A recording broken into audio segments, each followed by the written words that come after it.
जय हिंद दोस्तों। अगर हम बिहार की बात करें तो ये फ्रिक्वेंटली फ्लड के चपेट में आता रहता है, पर्टिकुलरली ड्यूरिंग मानसून सीजन। ठीक है। जो इसका जियोग्राफिकल फीचर है वो कहीं ना कहीं काफी यूनिक है। जैसे बहुत सारे रिवर्स का होना, लाइक गंगा हो गया, कोसी हो गया, गंडक हो गया, जो कि एक मेजर रोल प्ले करते हैं बिहार के फ्लड में, जिसकी वजह से हर साल लाखों लोग डिस्प्लेस होते हैं, हजारों लोग मरते हैं।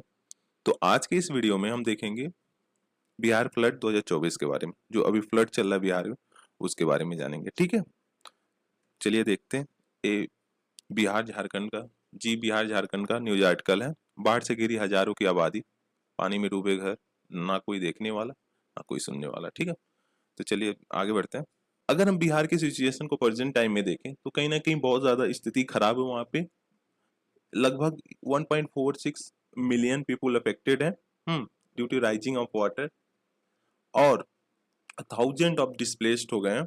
और बहुतों के पास तो खाने के लिए अभी कुछ है ही नहीं, फूड वगैरह। ठीक है, shortage of food and shortage of relief supplies. ठीक है। अगर हम जो state government flood management improvement support centre है उसकी देखें तो बिहार जो है one of the most flood prone state है। अब बहुत ज्यादा फ्लड से अफेक्टेड है। ठीक है। और जो कि अगर नंबर में देखें तो कहीं ना कहीं इसका 76% जो पॉपुलेशन है नॉर्दर्न बिहार में living under the recurrent threat of flood devastation. Northern Bihar में फ्लड आते रहते हैं। ठीक है, जिसकी वजह से लगभग 76% पॉपुलेशन जो है नॉर्दर्न बिहार की अफेक्टेड है। और साथ ही साथ अगर हम बात करें बिहार के जियोग्राफी की, तो कहीं ना कहीं यह क्रिस क्रॉस पे है by both snow fed rivers जो हैं और जो रेन फेड रिवर्स हैं, जिसकी वजह से सिचुएशन और ग्रेव हो जाता है। मतलब बहुत ज्यादा चैलेंजेस का फेस करना पड़ता है।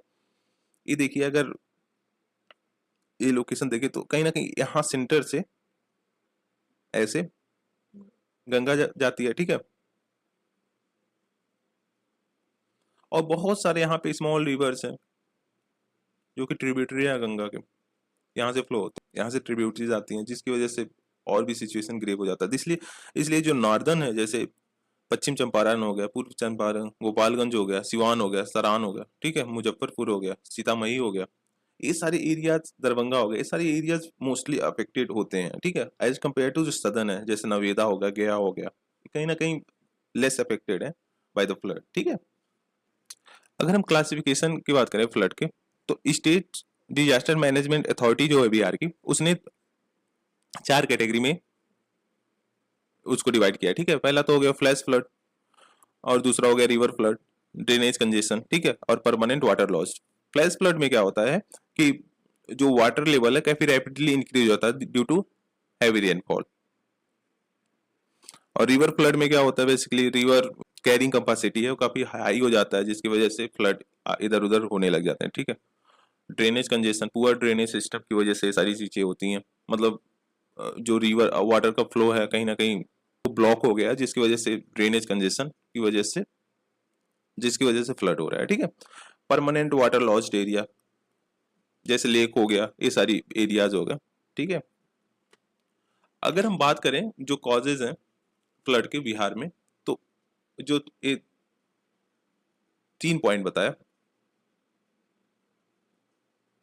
वह कहीं ना कहीं जो बिहार का लोकेशन है वो काफी सिग्निफिकेंट रोल प्ले करता है। जैसे वो लोकेटेड है बिहार के, अब बिहार लोकेटेड है नेपाल के नीचे, और बहुत सारे जो हिमालयन रिवर्स हैं कहीं ना कहीं बहुत रैपिडली फ्लो करते हैं डाउन साइड, नीचे की तरफ आते हैं, जिसकी वजह से बिहार में फ्लड बेसिकली आते रहते हैं। ठीक है।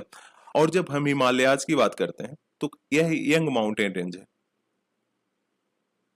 और जिसकी वजह से उसका जो सॉयल है काफी लूज है। हम्म तो जब रिवर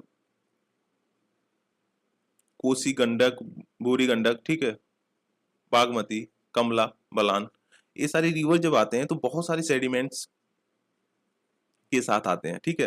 वेन जब वहां पे वॉल्यूम ऑफ वाटर काफी इंक्रीज हो जाता है रिवर्स में ड्यू टू रेन, तो रिवर क्या करते हैं, क्विकली ओवरफ्लो होने लग जाते हैं देयर बैंक से। जैसे सपोज दैट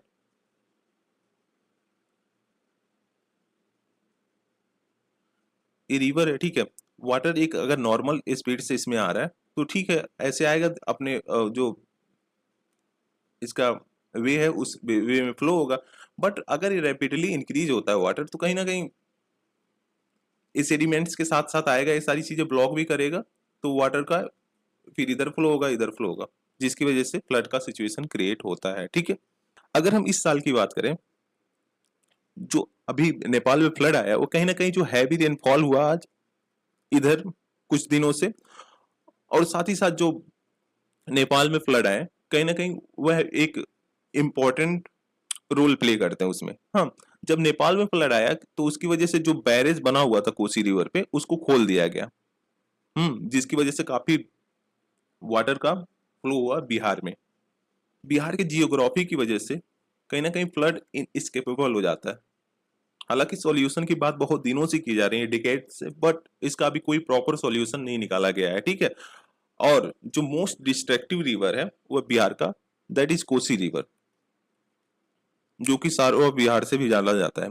हाँ, अब आप कमेंट सेक्शन में बताएं सारो ऑफ बंगाल किसे बोला जाता है। ठीक है, तो कोसी रिवर बेसिकली इसीलिए बहुत सारे सेडिमेंट्स होते हैं, जब वो आता है तो अपना पाथ चेंज करता रहता है। ठीक है, सेडिमेंट्स की वजह से जैसे ये आ रहा है, हाँ सेडिमेंट्स ला रहा है, तो कहीं ना कहीं ऐसे यहाँ ब्लॉकेज हो गया। ठीक है, तो ये पाथ अपना दूसरा चेंज कर लिया, जिसकी वजह से बिहार में ऐसे फ्लड, फिर यहाँ पे भर गया, फिर इसके बाद ये इधर चेंज हो गया, जिसकी वजह से ये सारी सिचुएशन बिहार में क्रिएट होता है। ठीक है, अगर इस साल के हम फ्लड की बात करें तो कहीं ना कहीं काफी वर्सन था कई सालों से हम देखें तो, क्योंकि बीरपुर बैरेज जो था कोसी रिवर पे जो बिल्ड था नेपाल में, रिलीज किया लगभग 6.6 लाख क्यूबिक ऑफ वाटर, जो कि हाईएस्ट था 6 डेकेड में, बहुत ज्यादा था। ठीक है, अब साथ ही साथ हम देख लेते हैं कि इसके वेज क्या है डील करने के लिए। ठीक है, what are the ways to deal with the flood. ठीक है, इन बिहार बेसिकली ने कि दो वेज को बताया कि कैसे डील कर सकते हैं। पहला तो अगर हम देखें तो कहीं ना कहीं ये स्ट्रक्चरल सॉल्यूशन है, जिसमें है कि आप डैम्स बनाइए, एम्बैंकमेंट बनाइए। ठीक है, जिसकी वजह से जो एक्स्ट्रा वाटर ऐसे वेस्ट हो जा रहा है, फ्लड में कन्वर्ट हो जा रहा है, उसको स्टोर किया जा सके। ठीक है, इसकी वजह से क्या होगा, कहीं ना कहीं हमारा जो वाटर का शॉर्टेज है उसका